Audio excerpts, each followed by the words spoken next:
Hi, and welcome to my guide to Final Fantasy XIV's unique content called the Mass Carnival. This video will continue from my last video with the next 5 trials. From this point forward, we will be using some tricks that may not have been intended when this content was created, but by following these methods, you'll find completion of these fights far easier. I will reintroduce a combo we used in the first 10 trials and introduce you to a new one now that you have unlocked Moonflute. The first, the Ultra Vibration combo, uses the Ram's voice to freeze targets and Ultra Vibration to eliminate them. You can use Hydro Pull to gather multiple enemies together for this purpose, but for solo enemies, it's not needed. The new combo we are introducing is the Final Sting combo. This is an effective method of clearing out enemies not resistant to physical attacks that have a ton of HP or have some seriously annoying mechanics. The rotation for this method starts with hitting your target with Off Guard, using Whistle, hitting your target with Tingle, using Moonflute, and then finally hitting your target with Final Sting. This will incapacitate you, but fortunately, if there are no more living targets on the field, you still advance to the next act or complete the fight if you were already on the final act. Be aware, using Final Sting will give you a 10-minute debuff called Brush with Death, which prevents you from using attacks similar to Final Sting. While doing a fight in the Mass Carnival, however, this debuff is removed after a trial is complete or failed. Now that we got all that covered, let's proceed to the fights. Our first fight for this video is number 11, Some Like It Excruciatingly Hot. This fight has a simple mechanic to deal with. In each act, there are a set number of arena gas bombs. When one is aggroed, all of them will begin to use the ability Fulmination. Once this ability goes off, it deals lethal damage to you. Not even using Diamondback can defend against this damage. Alternatively, each time an arena gas bomb is damaged, it gets flung away from you. This resets the Fulmination cast timer. So for the spell loadout, I'm suggesting Alpine Draft as your targets are weak to wind damage. And then Hydro Pull. Just center yourself between all targets and let it rip. If they all get spread out too far due to your attacks, use Hydro Pull to bring them back together again. This is how the fight looks.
Next up is number 12, the Plantum of the Opera. The first act is 4 Arena Roselets. This act gives you an idea of how to handle them as they show up in the second act, during the fight with a plant beast named Hydnora. I will explain how to do that during this fight's spell loadout section. One ability that needs mentioning is when Hydnora uses Inflammable Fumes. This ability needs to be stunned, not silenced, to prevent the large amount of damage it inflicts on you. The other ability is Spore Sack. This summons a moderately large group of Arena Roselets that will whittle down your HP fast if they aren't dealt with quickly. And to do that, let's look at the spell loadout. For both Acts 1 and 2, you'll need Ice Spikes to reflect the attacks from the Roselets and kill them in one hit without having to attack them. As far as the Act 2 Roselets that show up, use Ice Spikes when you see the Spore Sack cast go off, and you can keep your focus bringing down Hydnora. Bomb Toss is needed to stun Inflammable Fumes, and Protean Wave is your attack of choice since Hydnora is weak to water. This is how the fight looks.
Next up is number 13, Beauty and a Beast. There is not much to explain with this particular 2-act fight, except that Act 1 has a few enemies easily taken out by the Ultra Vibration combo, and Act 2 has a succubus enemy named Carnivale. For the spell loadout, you'll want to equip one attack spell, Glower is suggested, the Ultra Vibration combo for Act 1, and the final Sting combo that I mentioned at the beginning of the video for Carnivale. Carnivale has easily dodgeable attacks, and once she's around 75% HP, you can finish her off with the final Sting combo. Take note that if you take too long, she will summon an Arena Succubus that will have her own set of abilities to deal with. Take too long to defeat her, she will be sacrificed by Carnivale to deal lethal damage to you. But if you use the final Sting combo, Carnivale should be finished before she even has a chance to summon. This is how the fight looks.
Next up is number 14, Blobs in the Woods.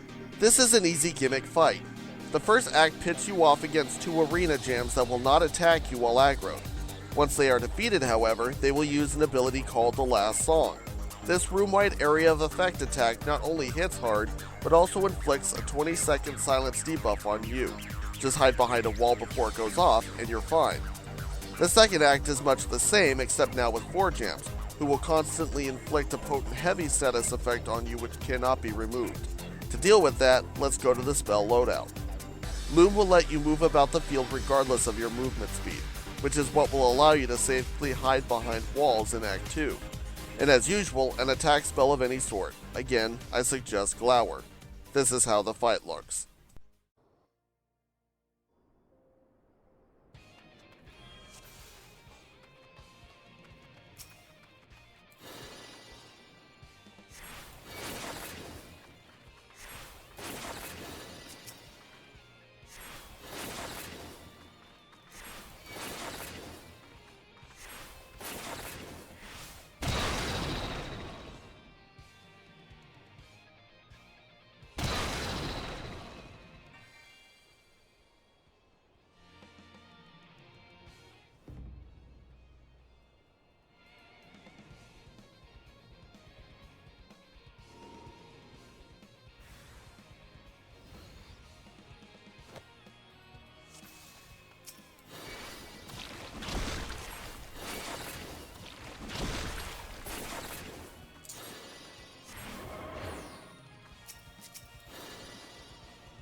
And the final fight for this video is number 15, the Me Nobody Nodes. This time you're fighting a stationary sphere called the Bestial Node. If you have not learned the spell High Voltage by this point, you can learn it from this enemy. There is a lot to cover on this fight, but I'll try to keep it simple. First and foremost is your positioning. You will want to try to stay near the node, but not too close, so you have plenty of time to dodge its 3 area of effect attacks. Repelling cannons is a point-blank wide area of effect. Superstorm is a donut area of effect that does not have a visual cue. And Ballast, which is a wide conal area of effect that you have to get behind it before it goes off. Next thing to note is High Voltage. Unless you're trying to learn the spell, you'll want to silence it every time it starts casting. If you do let one through for learning the spell, however, make sure to bring along Exuviation to remove the paralysis. After a bit, the node summons an Arena Shopti. The moment this enemy shows up, you must put it to sleep. Any attack it inflicts upon you is lethal because of a potent attack buff it comes with. Once the Shopti wakes up, the buff will have dropped off, so you may burn it down normally. While you burn it down, be aware to watch your positioning and be ready to silence the node's high voltage as it comes up. Further in the fight, the node will summon 2 snake enemies called Arena Serpents.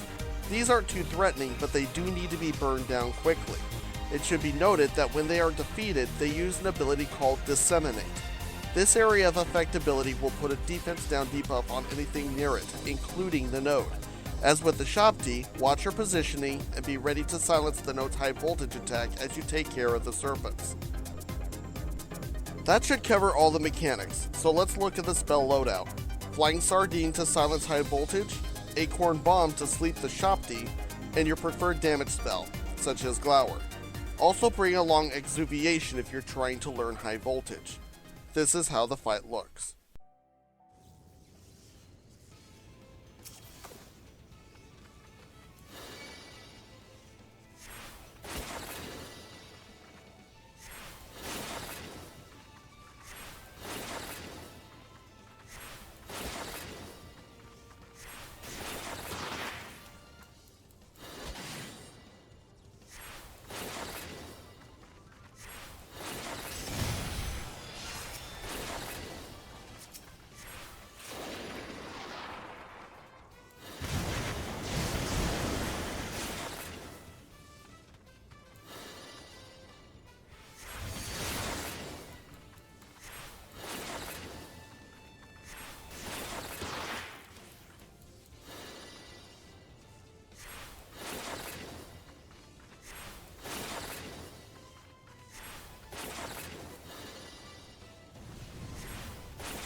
Now that we've cleared another set of trials, I just want to express how much I hope that each of you watching gleaned important information needed to clear these fights. See you in the next video, and as always, thanks for watching.